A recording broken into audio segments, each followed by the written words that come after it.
هل كريستيانو رونالدو سينتقل إلى نادي النصر السعودي نعم أو لا؟ أولا نريد نحيي الشخص اللي غاب علينا فترة طويلة جدا بعد غياب لمدة 3 شهور تقريبا من مدة انتهاء سوق الانتقالات الشتوية، وهو فابريزيو العرب. عدنا لكم بسوق الانتقالات. شكل الغيبة كان طويل يا جماعة، نظاراتي كسرت.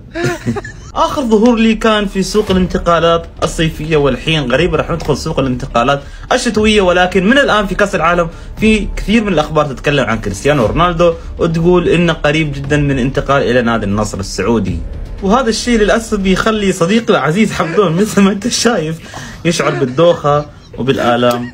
مسكين حمدون قاعد يعاني لأنه قاعد يسمع الأخبار هذه، تجي دوخة ويجي نوع من الغثيان من هذا الشيء. عندي أخبار سعيدة لكم يا جميع عشاق كريستيانو رونالدو الخائفين من انتقال رونالدو إلى نادي النصر السعودي. كريستيانو رونالدو استلم عرض من نادي النصر السعودي فعلا بقيمة 200 مليون يورو سنويا مع عقد إلى عام 2025، ولكن كريستيانو رونالدو إلى الآن لم يرد على نادي النصر السعودي لأنه حاليا مركز 100% بكأس العالم.